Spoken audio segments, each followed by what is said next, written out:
Ladies and gentlemen, boys and girls, beautiful people across the whole world, it's Monday. It is the first day of June, according to shows. Therefore, I warmly welcome you to the Day 9 Daily, where ordinarily we learn to be a better gamer, but on Mondays, we dick around. This is episode 712, I think. Tomorrow we're going to do episode 711 because my internet stopped existing last Thursday. And, you know, there's a certain amount of warmth that I feel. Because in my area, Time Warner Cable has a monopoly. It's the only internet service provider, unless you want to, like, install a satellite dish on your forehead or something like that. Which actually sounds pretty cool. Let's be honest, like, I have plenty of forehead to go around, alright? Like, why not? I mean, there's a lot of useful things that I could install here, like maybe a toothbrush holder. I could just mount that right there. I'd never lose my toiletries again. The important thing, though, is I like this special moment when my internet goes out, and I just have to... That just has to be the way that is now. I'm just like, oh, well, I guess I don't do internet. You know, in a capitalist market economy, there's always like, oh, you're giving me bad service? Well, I'm going to give you the finger, and I'm going to feel self-righteous. I'm going to make a post on Facebook about it, and I'm going to go to this person once, and then I'm going to go right back here. And that whole one-time switcheroo, feels good for the self-righteous bone. But no bone gets tickled with said monopoly action, and I cherished it. I read a book. It was weird. Analog media, am I right? So the important point of that tangent is that that's not only how we get through Funday Monday, but we'll also let you know why we're doing episode 712 today and 711 tomorrow. What a thrill to have you today as we announce the topic, no anti-air. Can't build anti-air. If it shoots up, don't build it. Don't do it. We have some, I'm going to begin with what I'm going to call somewhat of a standard-looking game. And then we're going to see how poorly things can go. This is the most standard of standard games. Is the sound enabled? Is the sound... Oh, shit. Oh, wait. Oh, my God. Interesting fact. The button to open the menu in StarCraft 2, which is F10, does something entirely different if you have your encoder selected. And suddenly I'm realizing the countless times the stream went off and I had no idea why. I think that's actually because I was hitting F10 and going to a file menu and trying to turn stuff on. Whoopsie fucking daisies. Well, you live, you learn, and you often get burned. Look at how enabled all the sounds are.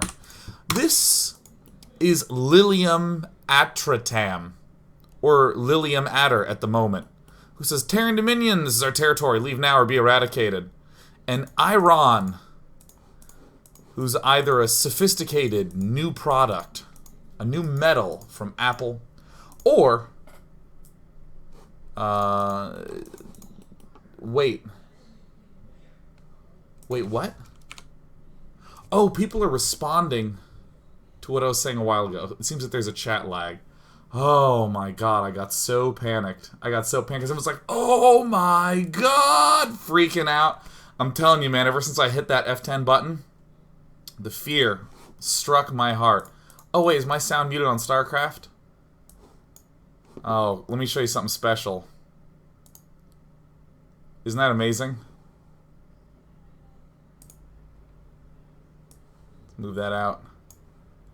Isn't that amazing? Isn't that amazing? Okay, look, it's Monday. Don't take this show seriously.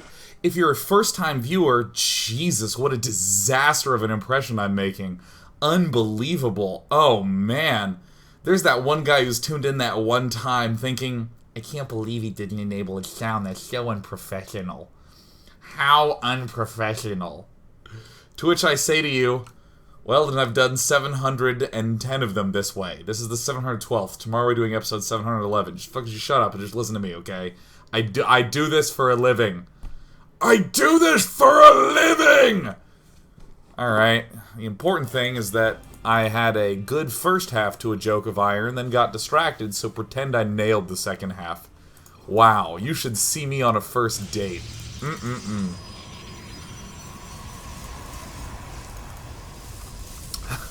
And if you're a longtime viewer, you're probably thinking, Jesus, does he still link everything to dating in some way? Well, you know, yeah, actually. This is a very simple game, it's a very standard game. This is a variant on a theme we've seen that we know oh so well, that we've seen so many times before. It's a robo. It's some zealots. Now this zealot organization, I think that honestly people who play video games organize their units far better than they would ever organize their paperwork for school. This started out messy. It got lined right on up, easily peasily. We have Iran himself. I think, therefore Iran. Getting his barracks, getting his expansion. Getting his orbital command. And we have what we'd pretty much call a standard little harassment play. We got some zealots doing their zealoty things. Warp gate's finishing up. Some gateways are finishing up. Lilium kills off the critical geyser. And this is, I would say, something that pleases me deeply. When we throw the prompt no anti-air and someone thinks, well, within what box can I play? And finds the right toy in the box. However, of course, Lilium Atratim finds out that this is actually the edge of the map. All this negative space up here, you can't do anything for. There's this barricade that this flying unit is like, well, I don't know. I can't figure out how to do it. I mean, there's a whole wall, and I'm a flying unit, but I like to cruise at exactly 10,000 feet. That is my altitude. I don't want to go to like 10,010 feet. That's way too high. Oops, that map ends early. That's an interesting way to describe that. The map ends early, because you know you're thinking fast. You can't describe it with all the thoughtful consideration that you could in perhaps your little email stuffs. You got to let your opponent know the problem you're having now. Excuse me. All right. Yeah, I'm seeing the pain of folk discussing Oracle. Look at all the hotkeys, the waypoints trying to go through. And if at first you don't succeed, you just zealot again. So I think that we're seeing Lilium Atratim do the most glorious example, the most glorious version. The most, yeah, he's just killing him with only zealots. And I saw this, and I immediately was like, oh, this is not Funday Monday material. This is just a solid game. He just starts warping in zealots, and he wins because his opponent doesn't quite have the mechanics to manage against it. But I realized that, this is part of a story. This game doesn't end on its own. This game is part of a larger story. This game is part of the story of the second game that we will see on Funday Monday. We see Lilium struggling with how to break through, how to break free, how to deal a little damage, how to deal a little pain. 2 warp prisms there, very much so in a single player mode. And he manages to knock down the front. Get him, Lilium. But in our second game, there is a veteran of the Funday Monday scene who didn't go, what's kind of a standard strat I can do under the Funday Monday umbrella? I value my ladder points. There's a certain player who has just a cunning disregard for ladder points in the way that Hannibal has a cunning disregard for friends, depending on how you look at it. Unless you're part of the Tumblr fandom, who are like, oh, murder husbands, oh, come on, kiss.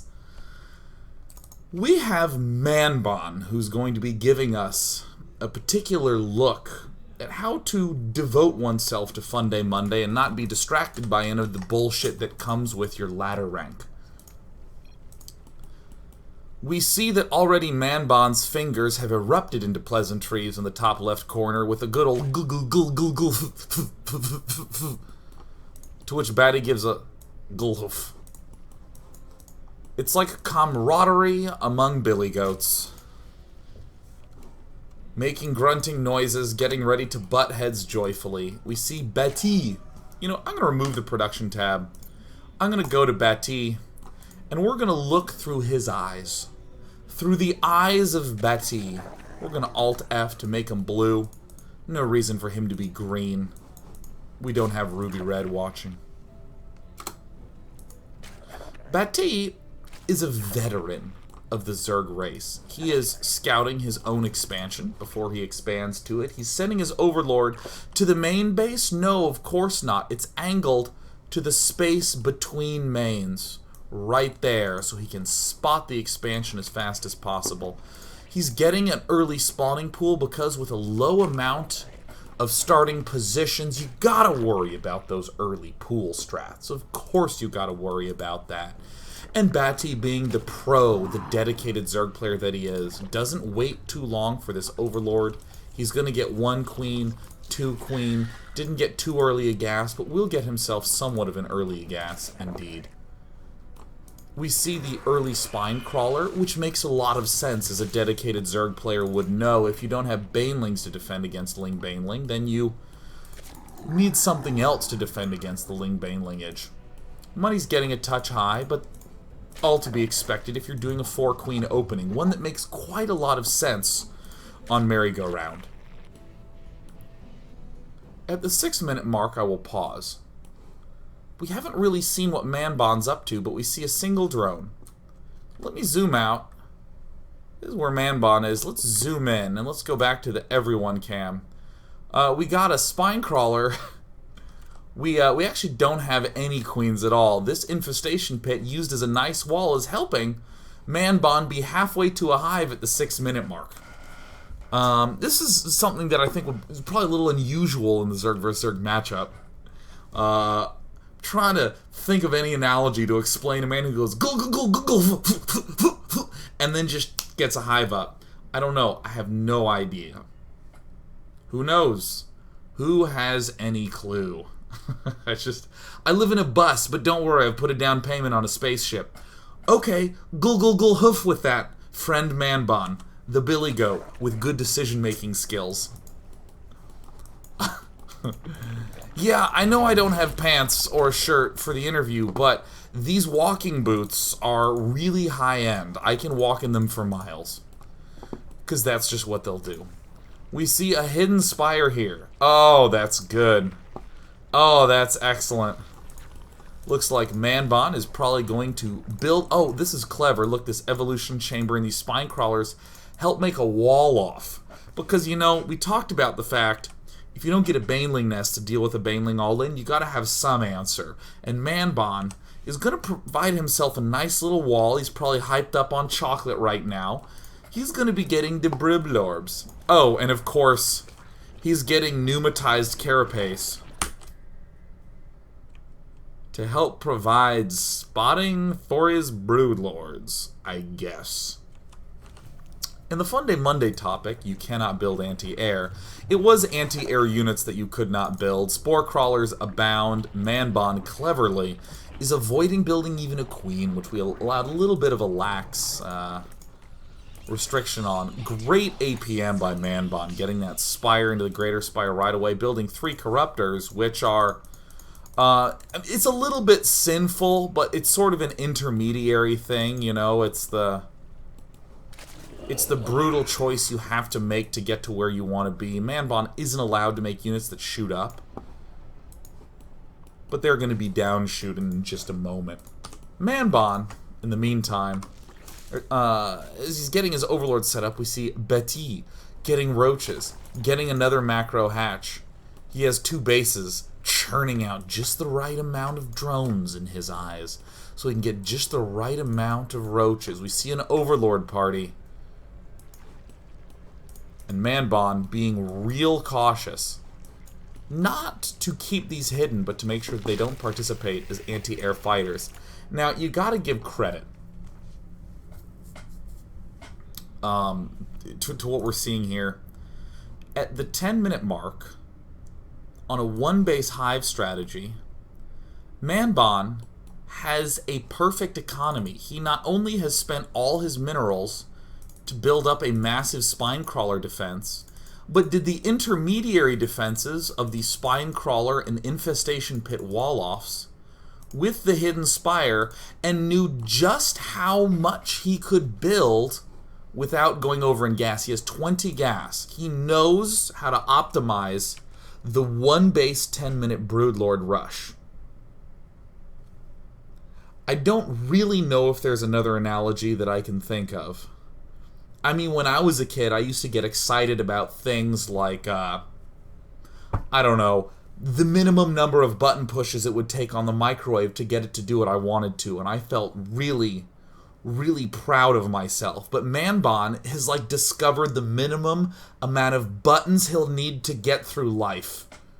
He has buttons, and he's, like, re-sewing them to different objects. I'm cold, but if I have this button, I can secure the blanket together. I don't even need to invest in a Snuggie. I'm optimizing the efficiency of the button. I mean, I'm not going to say you're not doing that. It isn't not the case that you're optimizing a button. I just think that you should probably consider the fact that they cost, like, 25 cents for 100. And yet here we have it. Manbon. Getting 3 Broodlords at the 10-minute mark. What a life hacker. What a life hacker Manbon is. If you've had too much alcohol and you're feeling sick, just drink half a pint of paint. And the tetrazine inside of it should counteract the alcohol and you'll feel good for 30 minutes before you die. Batty advancing forward. It's 33 to 105 supply. It's a lot to a little. It's a David and Goliath story. And every now and again, David wins. But in pretty much 100% of the cases, you're stuck with Goliath. Here it is. Here it is. There it is. Boom.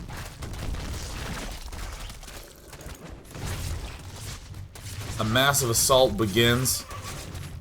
And immediately Batty is thrown into an utter panic. Oh shit. This suave baller's not using that many buttons. Whatever will I do? What's the build? What's the counter? I don't have times to Reddits. Broodlings nobly following the roaches, doing their best. Drones also eliminating a single roach, another hatch coming up, as Manbon needs to have enough opportunity to build more drones to turn into more spines. The spores here, not going to be particularly useful. Queens, how many queens will it take? Not enough. Nobody expects the 10-minute Broodlord rush. Nobody. And I guess rightfully so. You'll never watch, in an episode of 24 when they're like, but Jack, if the drones are going to take out everyone in London, what do we do if they distract us with kittens? I wouldn't worry about that, Chloe. I think that we should just try to stop the drones from killing everybody in London.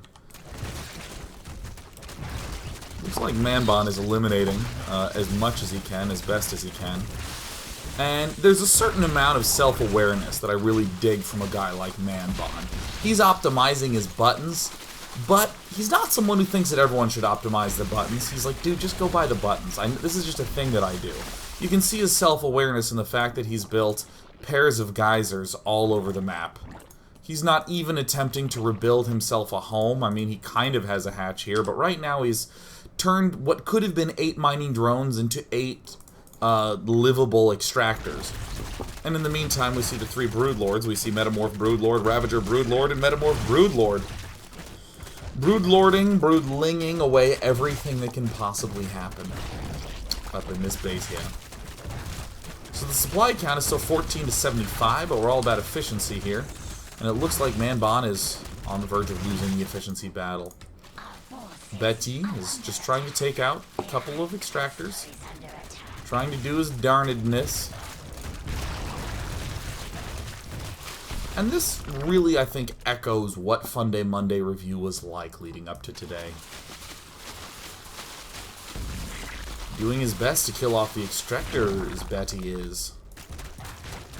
A single Overlord with his Broodling buddies. Eliminating what they can up in the main. Gotcha. Is that a one-shot? Ooh, not quite. Range 9.5. I don't know why it's ranked 9.5. I don't really know what the 0.5 adds in value. Just round it up to 10. But, indeed, it looks like, with his last base discovers, Batty gets defeated. Oh my god! Oh, Manbon. One base Broodlord, totally legit. XD, XD, XD. And of course, the number one thing that brings joy to my heart is the image of Manbon. Seeing this, Batty has left the game, not hitting go to score screen, hitting return to game, and talking confidently to himself with the hope that maybe it would be chosen for Funday Monday today, and in a shining example of delayed gratification, he gets that social reward. Oh my god. Dear Diary, pwned a noob with Broodlords today. Hope I become famous and get a book deal. It was super sick. XD, XD, XD, XD.